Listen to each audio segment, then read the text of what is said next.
dominical. Para mí es un placer de poder estar con nuestros hermanos en esta mañana, empezando un nuevo año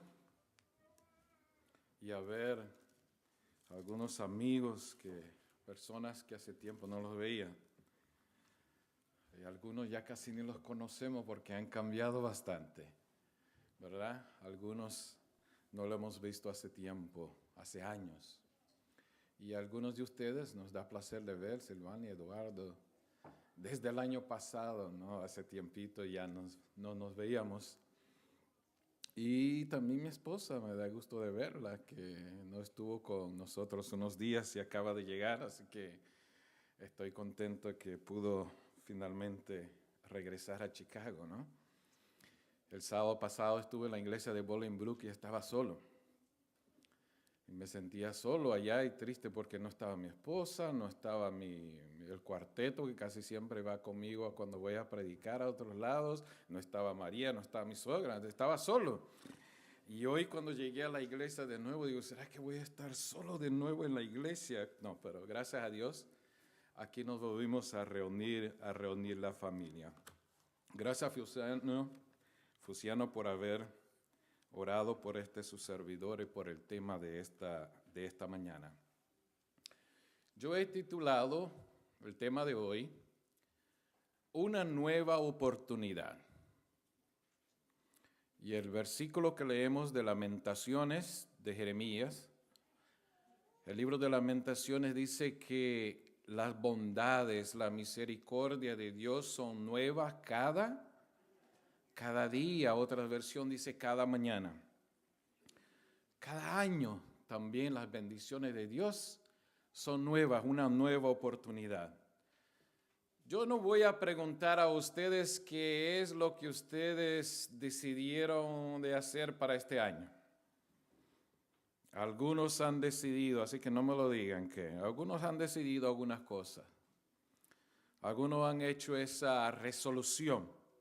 Algunos de ganar más dinero, otros de conseguir un mejor trabajo, otros de salir de las deudas, y así por adelante hay muchas y muchas resoluciones. Yo lo único que quiero decirles es que hay una resolución que me gustaría que hicieran, y esta es la resolución que yo he decidido hacer para este año. Para el año de 2013, he decidido acercarme más a Dios. Así que aquellos que quieran hacer esa decisión, si ya no lo han hecho, yo los insto a que piensen bien, para que puedan, si es que van a hacer alguna decisión, hagan esa decisión de acercarse más a Dios, de unirnos más a Dios, de no permitir que el enemigo nos separe de Dios. Pero ¿cómo nosotros podemos unirnos a Dios? ¿Cómo podemos unirnos a Dios?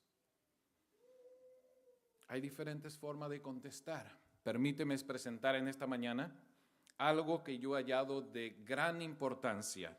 Cuando estudio la palabra de Dios ahí en Génesis, nosotros vamos a estar estudiando todo este trimestre sobre la creación, no solo de la tierra, de todo el universo, pero cuando vemos la creación de la tierra, del hombre ahí en Génesis, vemos que cuando Satanás se dio plena cuenta de que no había posibilidad de que regresase al favor de Dios, que ya él estaba completamente perdido, su malicia y su odio comenzaron a manifestarse.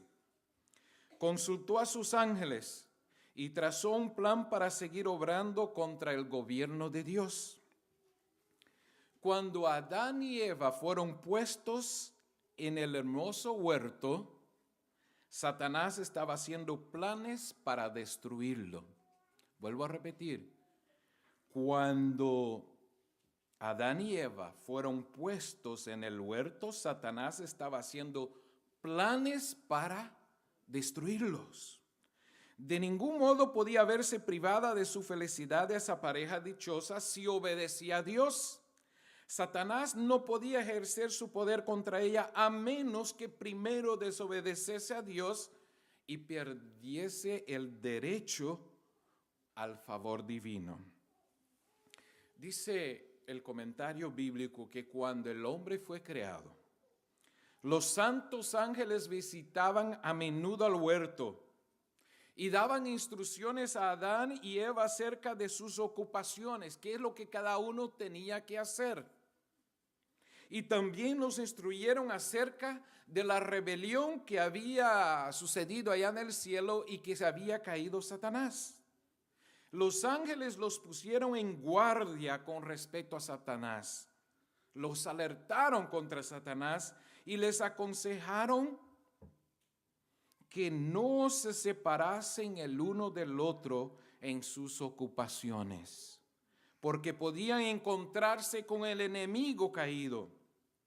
Los ángeles les recomendaron también que siguiesen estrictamente las indicaciones que Dios le había dado, pues únicamente en la obediencia perfecta podían tener seguridad. Si obraban así, el enemigo caído no tenía poder sobre ellos.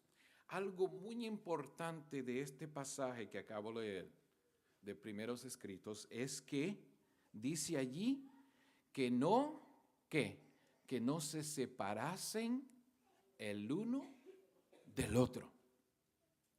No se separasen el uno del otro. Cuando Dios creó al hombre, ustedes lo pueden después leer ahí en el libro de Génesis. Dios creó al hombre para que el hombre no estuviera solo, porque el hombre se sentía solo. Primero creó el hombre, después creó la mujer. Pero la mujer vino del hombre. Era parte del hombre, era hueso y carne del hombre. Antes del pecado estamos hablando. Y Dios le puso como una ayuda idónea. Y Adán dijo, este es cuerpo de mi cuerpo, hueso de mi hueso, por eso se llamará varona, porque del varón ha salido. Y los ángeles lo habían alertado que estuvieran juntos, que tuvieran cuidado con alguien que podía se aparecer por allí. Y que cuando hicieran sus tareas, ustedes saben, la Biblia lo dice en Génesis, ellos tenían que labrar el huerto, que cuidar el huerto. Ellos no pusieron el huerto nomás que andarse sentaditos ahí mirando el uno a otro. No, ellos tenían tarea, pero los ángeles dijeron, cuidado, no se separen. Satanás comenzó su obra con Eva para inducirla a desobedecer.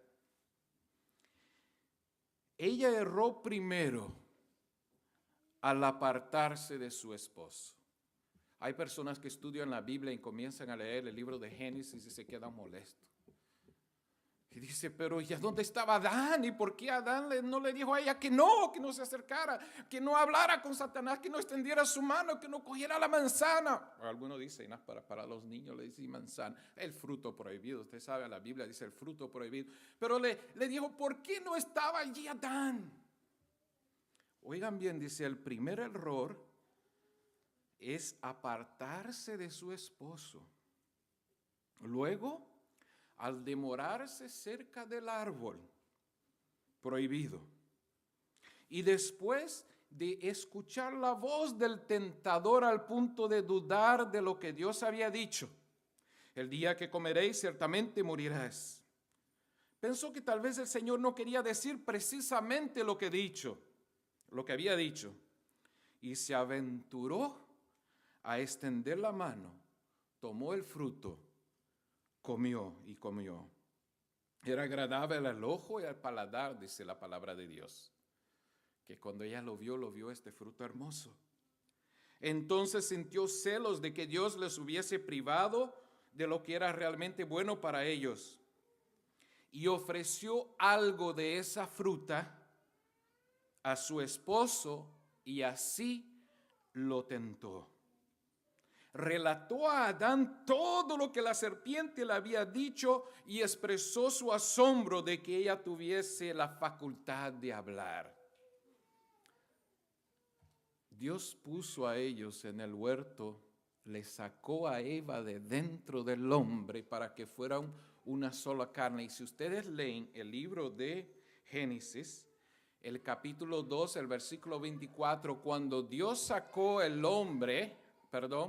cuando Dios le puso el hombre para que tuviera ese sueño profundo, y de ese sueño profundo le sacó la mujer, ¿qué fue lo que dijo Dios? Ahí en Génesis 2:24 dijo, y por tanto dejará el hombre a su padre y a su madre, y se unirá a su mujer, y serán ¿qué? Una sola carne.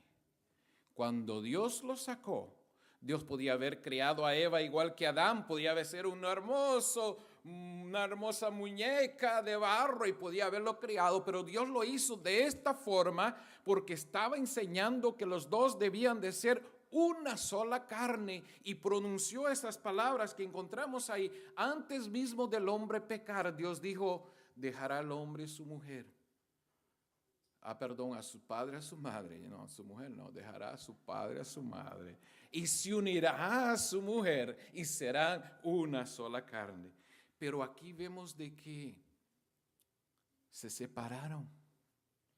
Eva se separó de Adán en su trabajo, en las cosas que estaba haciendo, y se empezó a ir más lejos y se llegó cerca al árbol y todo lo que sucedió. Ahora, cuando ella le trajo eso a Adán, dice el comentario, vi una tristeza extenderse por el semblante de Adán. Parecía atemorizado y asombrado. Se notaba que sostenía una lucha en su ánimo. No le cabía duda de que se trataba del enemigo contra el cual se había amonestado a que su esposa. Ahora él se daba cuenta de que su esposa debía de morir y iban a quedar separados. Su amor por Eva era fuerte y, dominado por un desaliento absoluto, resolvió compartir la suerte de ella. Recibió el fruto y comió rápidamente.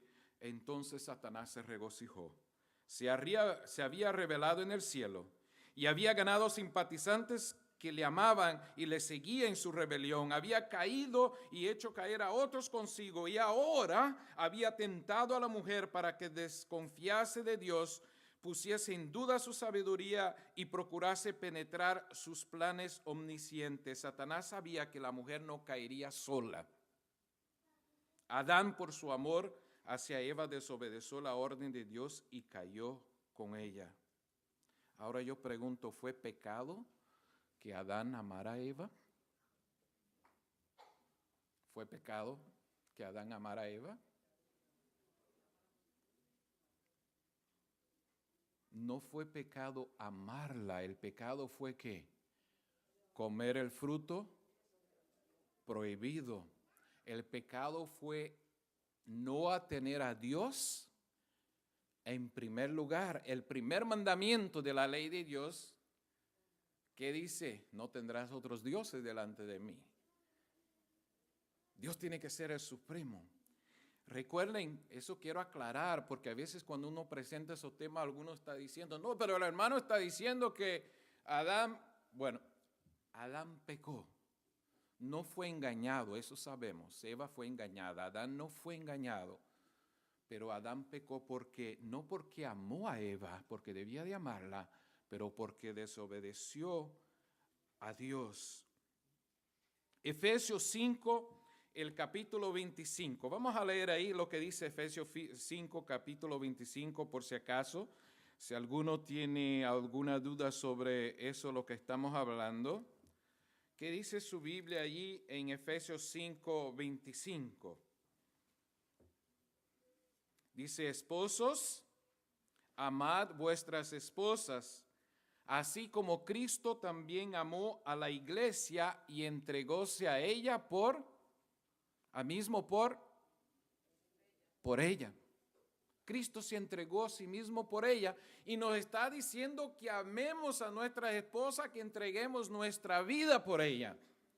Amar a nuestra esposa, entregar nuestra vida por ella no es algo malo, pero si va en contra de la voluntad de Dios, ahí está el problema. Por eso cuando la Biblia dice que Cristo es el segundo Adán, lo compara a Adán, porque Cristo da su vida por su iglesia, por su esposa. Por eso Él es comparado a Adán, pero Cristo lo hizo por una buena causa. Así que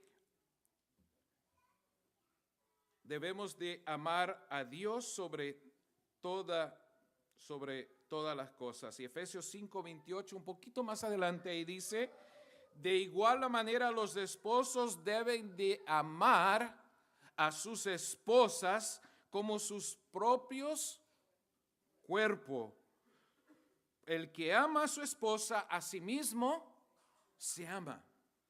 Así de que qué bueno que está mi esposa aquí, porque si no ella no voy a poder escuchar directamente hablando aquí adelante, pero el primer resolución para amar a Dios que yo he encontrado es que debo de estar más unido con mi cónyuge.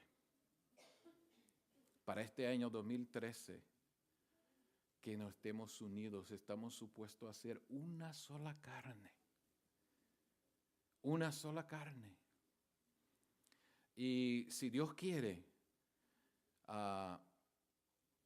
podremos llevar a cabo esto para el año 2013.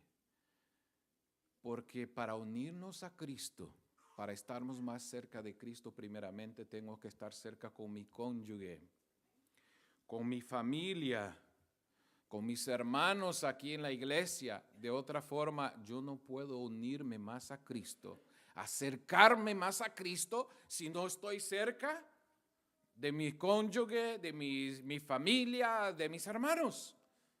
Así que esta es mi primera resolución para este año, es acercarme a Dios. Pero acercar a Dios, ¿de qué manera? Acercándome a mi cónyuge. Si usted cree que es algo bueno y que lo debe de imitar, usted también puede hacer esta decisión. Ahora, el fruto del árbol de la vida estaba en el jardín del Edén, tenía virtudes sobrenaturales. Comer de él significaba vivir para siempre. El árbol de la vida tenía el antídoto a la muerte. Sus hojas servían para mantener la vida y para mantener la inmortalidad. Después de la entrada del pecado, el labrador celestial lo trasladó al paraíso que está en el cielo. Ustedes saben, yo no estoy inventando nada de esto, esto está en la palabra de Dios. ¿Qué dice Génesis? Después que el hombre pecó, Dios tuvo que poner Génesis 3:22, tuvo que poner querubines a la entrada del huerto, porque dice, si no el hombre entra y extiende su mano y sigue comiendo del fruto del árbol de la vida y va a seguir como nosotros, dijo Dios, viviendo eternamente. Así que para que no entrara, para que no comiera y no viviera eternamente, Dios puso querubines. Pero cuando llegó a la hora que Dios iba a destruir la tierra, el jardín de Edén fue trasladado al paraíso del cielo.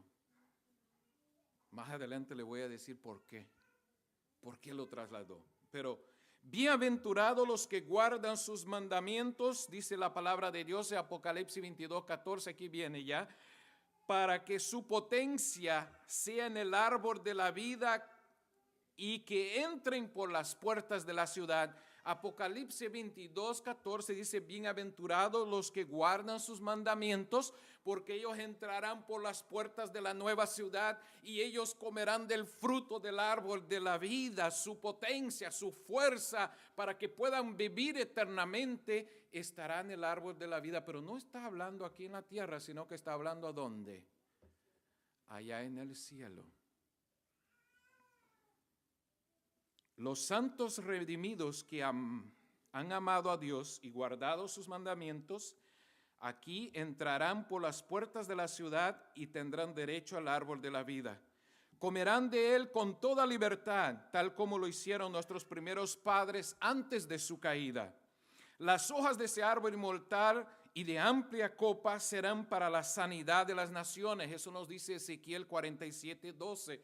Nosotros conocemos, los que estudian la Biblia, esos puntos saben que la Biblia lo explica, que mismo hablando del nuevo cielo, en la nueva tierra, en la nueva Jerusalén y todo esto nos habla de que había ahí frutos que comeremos cada mes y las hojas, dice, de este árbol será para sanidad de las naciones. Ezequiel 47:12.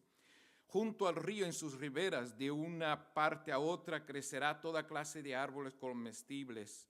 Sus hojas nunca se secarán y sus frutos se acabarán. Cada mes darán sus nuevos frutos, porque sus aguas salen del santuario.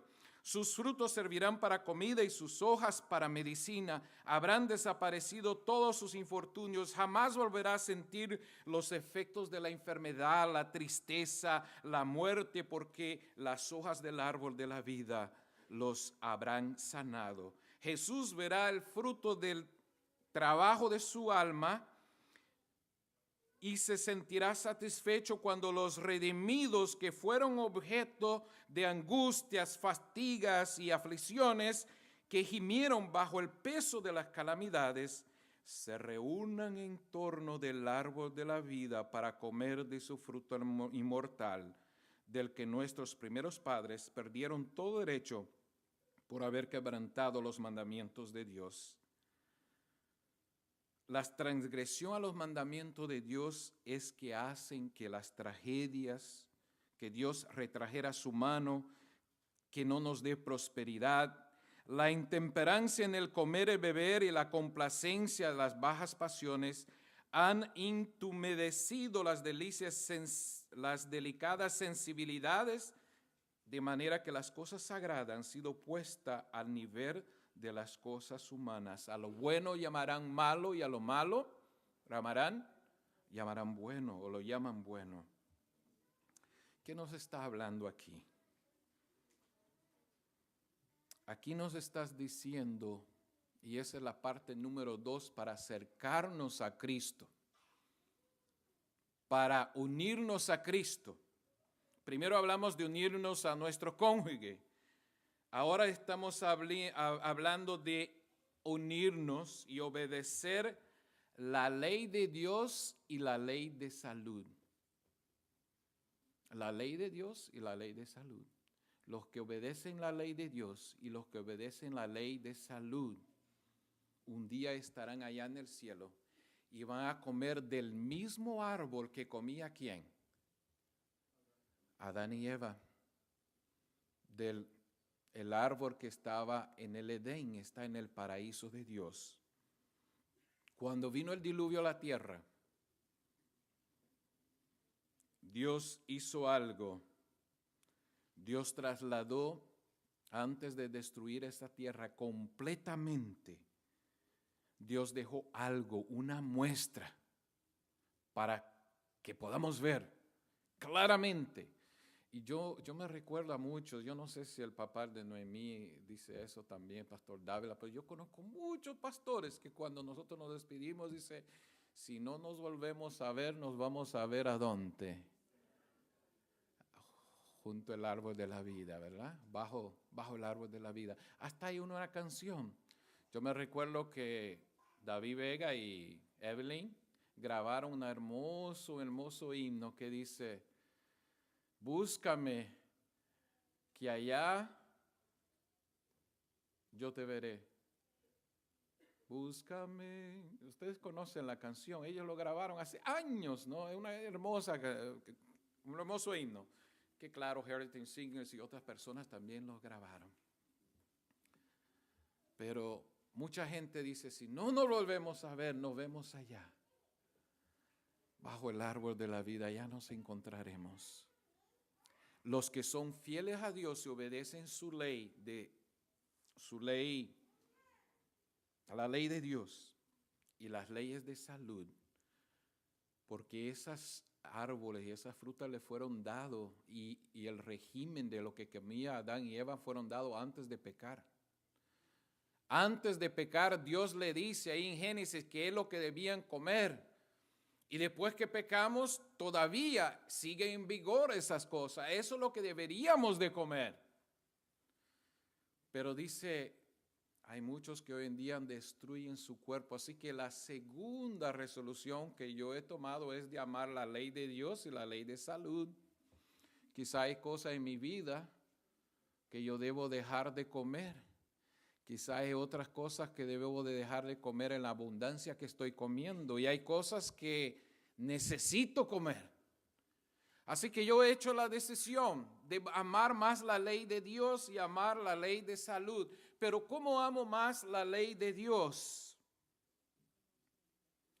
Estudiando su palabra, meditando, orando, buscando a Dios cada mañana, buscando a Dios cada día. ¿Y cómo amo yo la ley de salud? Cuidando de mi cuerpo.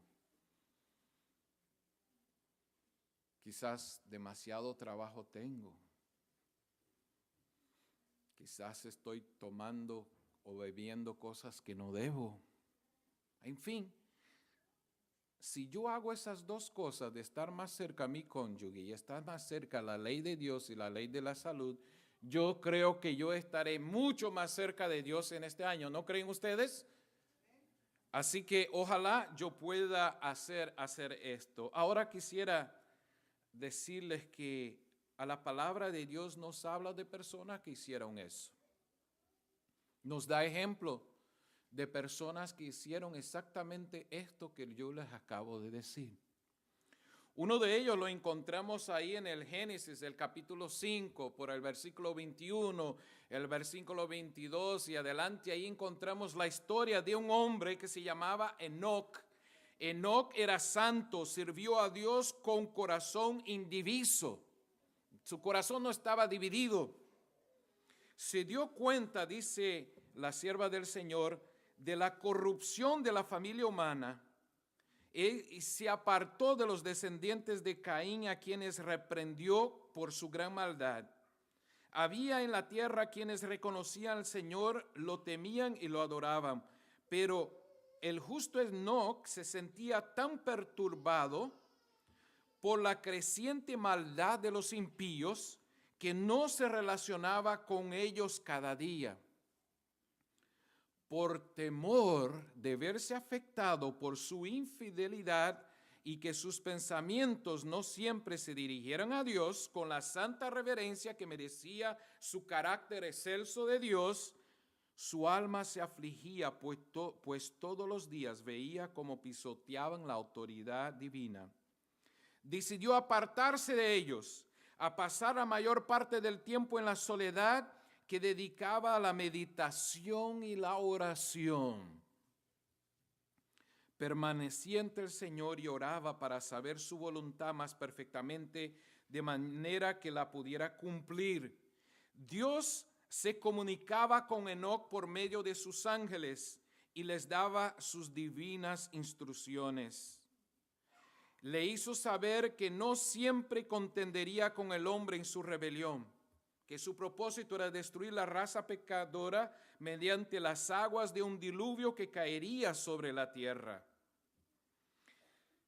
El puro y hermoso jardín del Edén, de donde habían sido expulsados nuestros primeros padres, permaneció en la tierra hasta que Dios decidió destruir por medio del diluvio. El Señor había plantado en ese jardín y lo había bendecido de manera especial, y en su maravillosa providencia lo sacó del mundo y lo devolverá a este más glorioso adornado que antes fuera retirado. Enoc conocía toda esa historia, porque Enoc había vivido no hace muchos años sobre la tierra. Él conoció todo lo que el hombre estaba se apartando de Dios. Y ahora él se preocupaba.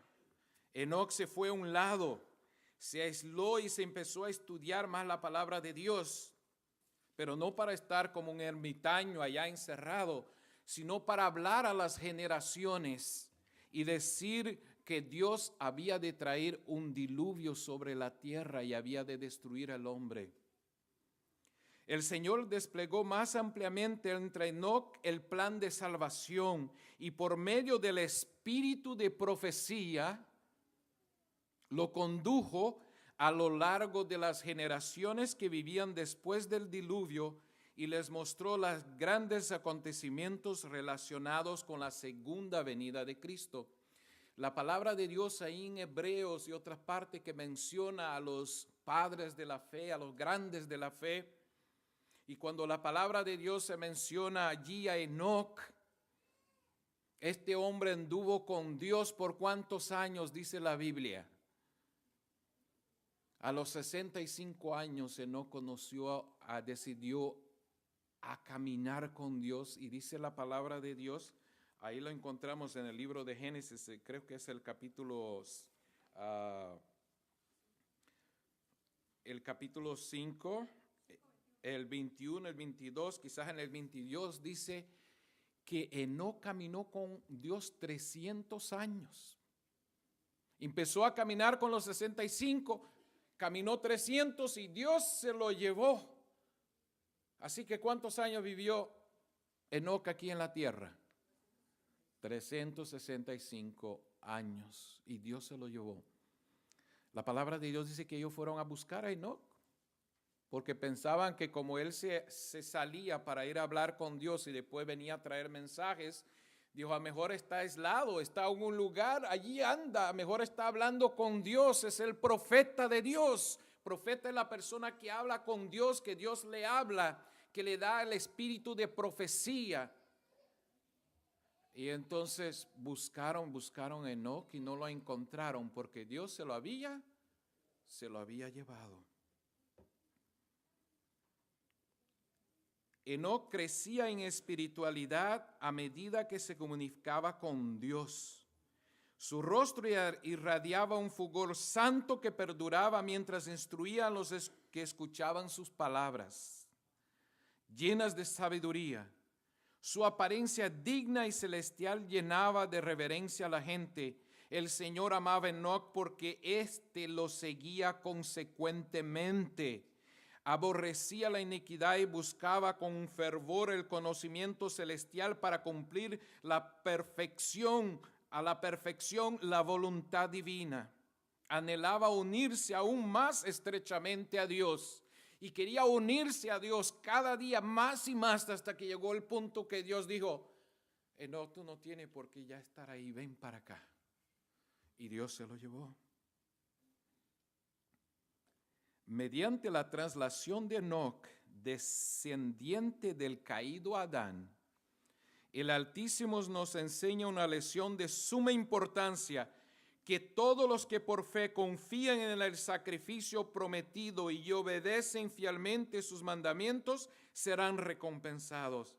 Aquí se presentan nuevamente las dos clases que existirán hasta la segunda venida de Cristo, los justos y los más malvados, los rebeldes y los leales. Dios recordará a los justos, los que lo temen, los respetará, honrará y les dará la vida eterna por causa de su amado Hijo. Pero a los malvados que pisotean su autoridad, los destruirá y los eliminará de la tierra y serán como que si nunca hubieran existido.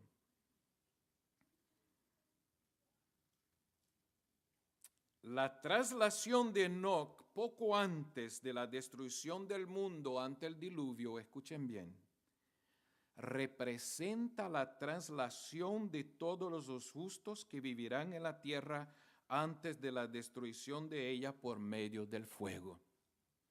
Los santos serán glorificados en presencia de los que los odiaron por su leal obediencia y los justos mandamientos a Dios.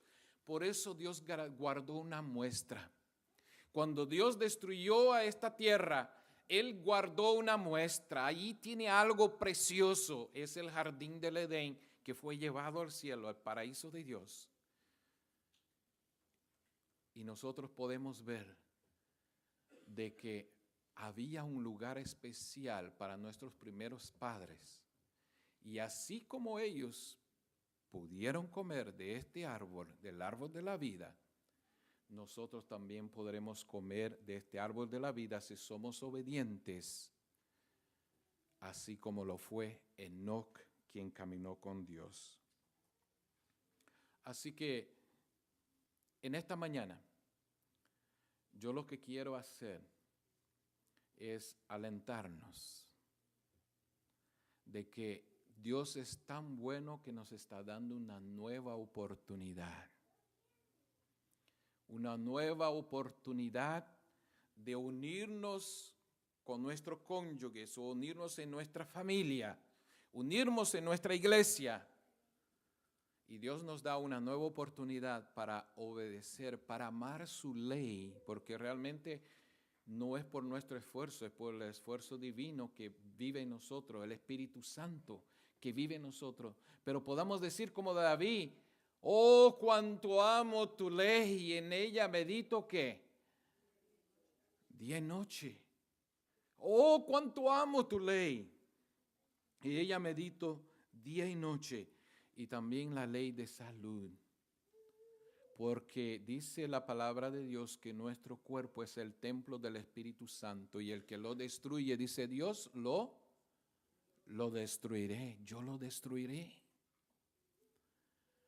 Así que esta es mi resolución, simplemente esto. No está muy difícil, ¿verdad? Y está muy fácil, pero solo se puede hacer con el poder de Dios. Cuando Enoc estuvo en esta tierra, Enoc tenía el espíritu de profecía. Quizás para los nuevos que están aquí, que no conocen bien, ¿ustedes saben qué es el espíritu de profecía? ¿Qué es profecía? ¿Qué son los dones espirituales? Hay gente que quizás mismo dentro de la iglesia no sabe qué es los dones espirituales.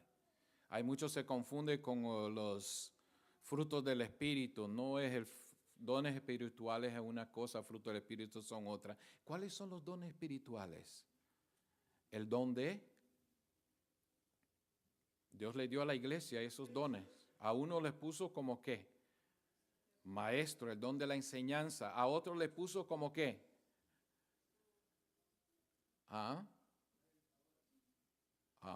Predicadores. O a otro le puso el don de sanación, de sanar. El don de curación. Pero curar no es cuando una persona está enferma, moribunda, y orar y pedir: ay, que Señor, sánalo, levanta. Quizás eso es parte, pero hay que mejorar nuestro estilo de vida, nuestro comer, nuestro vivir. Eso es parte del don, el don de ministerio de curación que tenemos nosotros. ¿Qué otro don? El don de hablar en lenguas.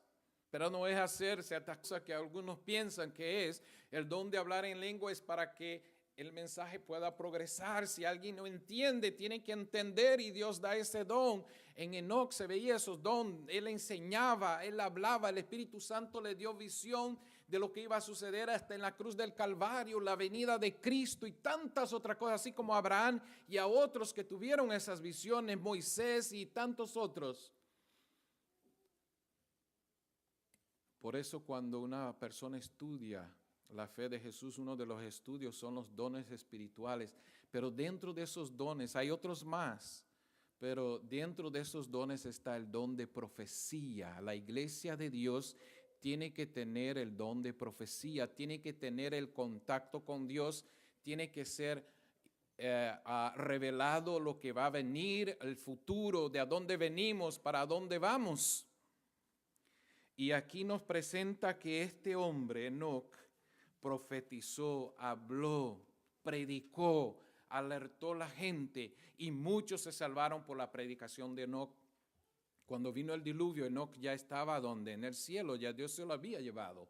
Pero muchos escucharon, y dice aquí el comentario bíblico, la sierva del Señor, que generaciones que vinieron después de Adán estudiaron y conocieron las palabras de Dios, conocieron a Dios a través de los escritos de Enoc, porque lo que Enoc vio, lo que Enoc vio en visión, lo que Dios se lo reveló, él se lo escribió, él predicaba, él hablaba a la gente.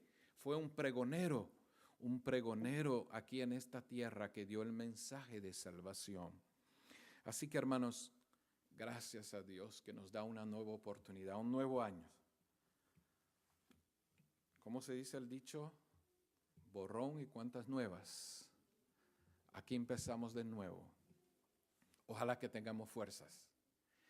Fuerza para buscar hacer la voluntad de Dios, acercarnos más a Dios. Que Dios nos bendiga, que podamos unirnos cada vez más. Hay un dicho por ahí que dice que en la unión está la fuerza. Y otro dice, el pueblo unido jamás será vencido. Y sabe que hay mucha verdad en eso. Si nosotros nos unimos al Dios, nos unimos entre nosotros, principalmente los cónyuges, las parejas, las familias, la iglesia, Dios nos dará la victoria. Yo quiero que pongan atención a un especial que vamos a escuchar ahora, que nos habla de el agradecer a Dios por darnos una gran oportunidad. Ellos ya cantaron este himno, pero yo los pedí que por favor lo tuvieran, porque es grande el mensaje de este himno.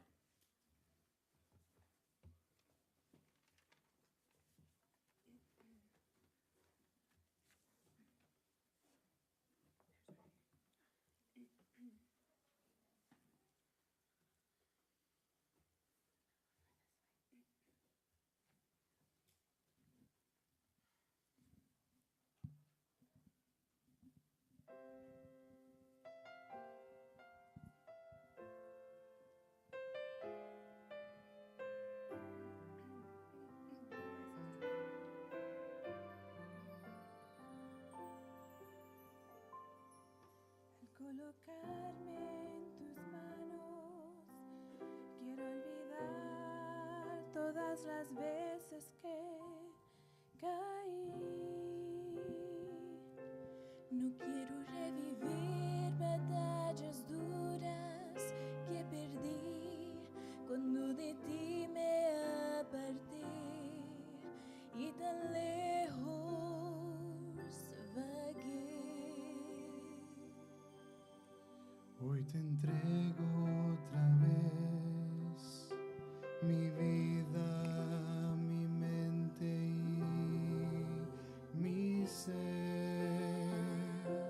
Por tanto tiempo mi voluntad yo quise hacer, mas ahora listo estoy para cumplir tu querer. Dame fuerza, Señor, para vencer las pruebas hoy, y esperanza, Señor, de que todo va a cambiar, y al recibir de tus milagros, ayúdame a confiar en tus manos y en el poder transformador de tu perdón.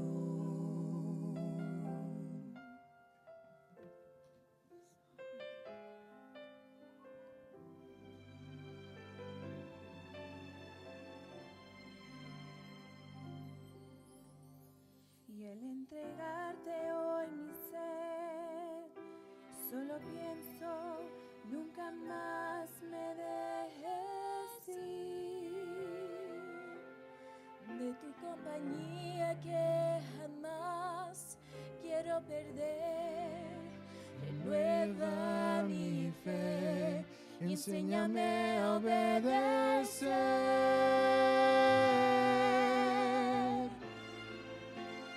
Dame fuerza, Señor, para vencer las pruebas hoy, y esperanza, Señor, de que todo va a cambiar, y al recibir de tus milagros, ayúdame a confiar en tus manos y en el poder transformador de tu perdón. Si no fuese por tu gracia, no sé dónde estaría. Te agradezco y te alabo por otra oportunidad.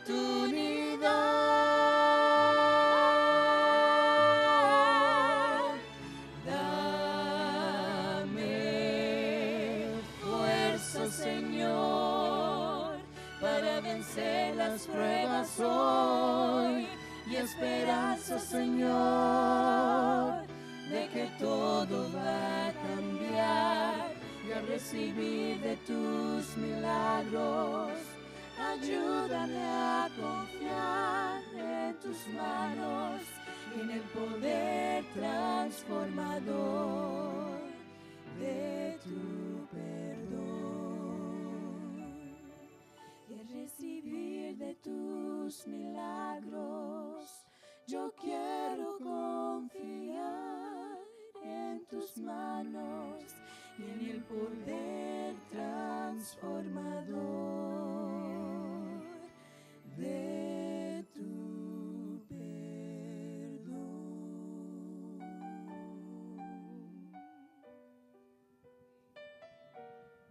Amén.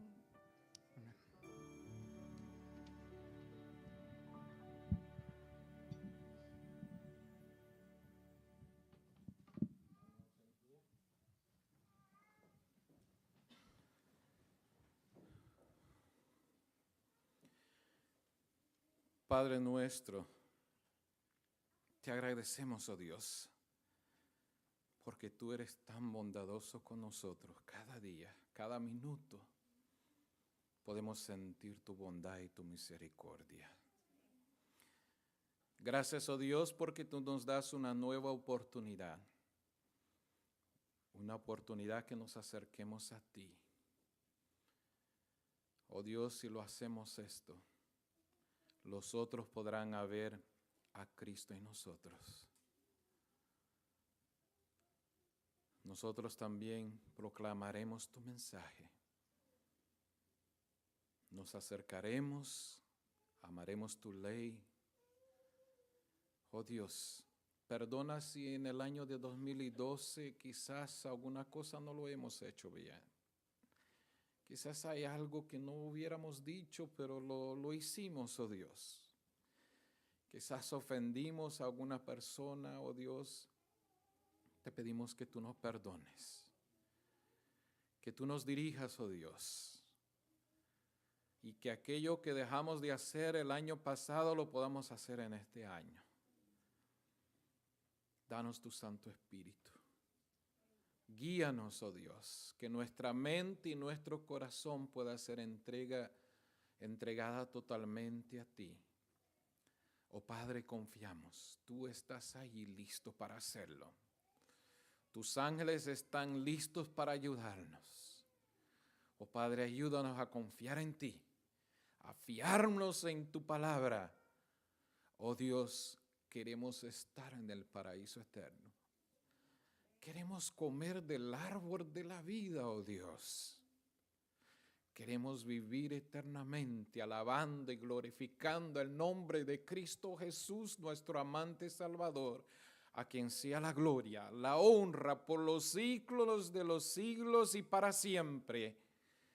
Amén, oh Dios, en el nombre de Él oramos. Amén.